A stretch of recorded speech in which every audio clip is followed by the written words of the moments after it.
Today we're going to talk about why you should avoid processed foods. Processed foods are foods that have been stripped of their nutrients and are processed with chemicals. There are many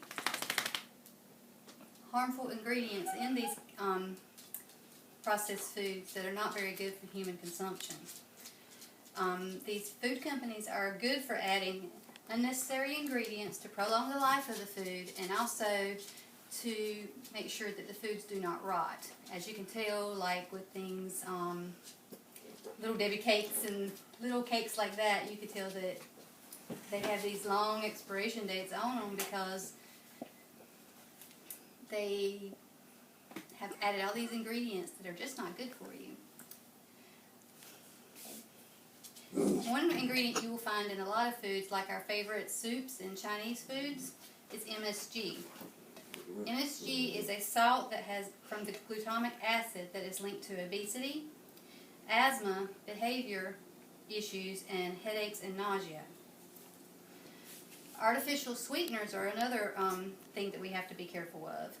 These include aspartame and saccharin and sucralose. A lot of artificial sweeteners have been added to our foods, to our drinks, to our medicines, and also to our vitamins. Melissa King from the MyWholeFoodLife.com says that according to FDA claims, that they say that these chemicals are safe, but they have been linked to symptoms like diabetes, tumors, Parkinson's disease, and a lot of other health issues. I have a lot of trouble with this because, as you know, I am a Diet Dr. Pepper addict. I have tried recently to switch to drinking basically water and unsweet tea, and I can tell you I have been feeling a lot better. The stomach problems I had are no longer there. I'm not as bloated as I used to be, and arthritis issues I have started having are no longer there. I also have a family member that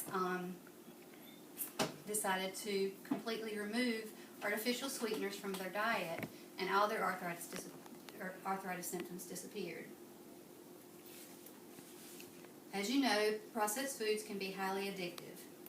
They can make you crave things that, normally we wouldn't want to eat as much of, but like potato chips, who can have just one, right? These cravings and eating this type of food can lead to obesity and a lot of other health problems. Processed foods can cause inflammation, digestive problems, brain fog, mood swings, and a lot of issues that deal with our brain.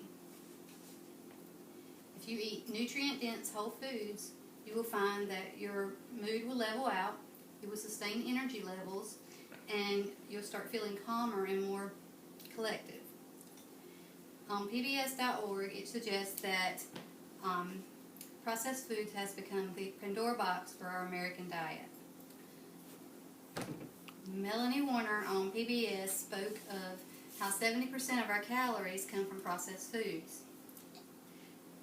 We consume double, if not 3 times, the amount of fat, sodium, and sugar because we turn to processed foods more than we make homemade meals.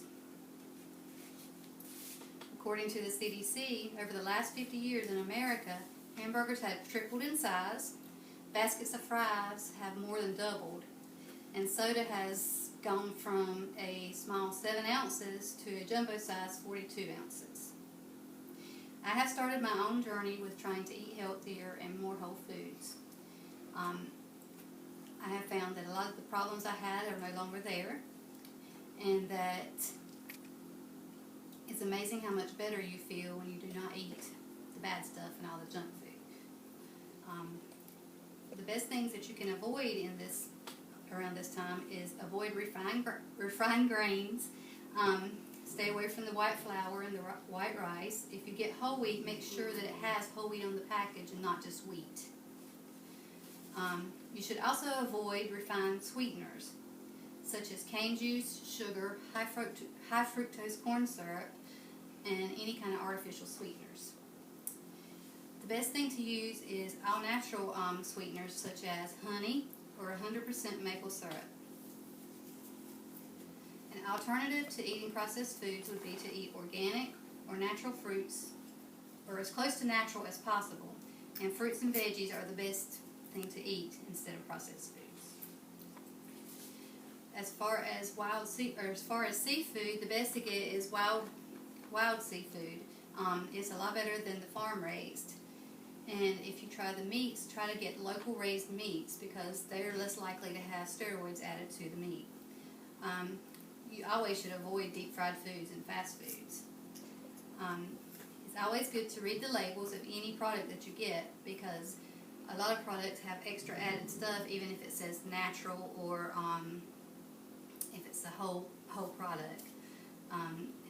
Even these products that you find sometimes that say that there's no added things to it, like 100% orange juice or such as that, you'll find that there's a lot of added preservatives and things in those. Lisa Leake opened a website called 100daysofrealfood.com. She opened this website to tell us about how her family dealt with taking on a challenge of eating 100 days of real food and cutting out all junk and processed foods. By the end of it, she found that her young daughter's constipation and asthma issues had completely disappeared. She also found that she felt much better and had more energy than what she had ever had. One blogger on her site even noted how her daughter had major behavioral problems with ADHD, and by changing her food and eating whole foods, that her whole personality changed as far as she was easier to deal with, she didn't have any behavior issues anymore. You will also note, and you hear a lot about organic food being expensive, but August McLaughlin, a certified nutritionist, explains how the benefits of eating this food helps you along the way, and also tells you about the fact that the benefits of eating health foods is better than what, or outweighs the cost of medical care. You will find fresh food is cheaper than processed food because a lot of the processed foods we find are convenience foods just to make us, something quick to eat, which we are all guilty of. But you also find that all these products like that, are not very good for you. Homemade is always the best way to go.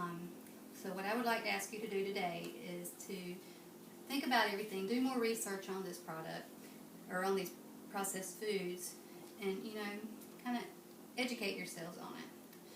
My challenge to you today is to at least try it, if not for 10 days, and see how you feel.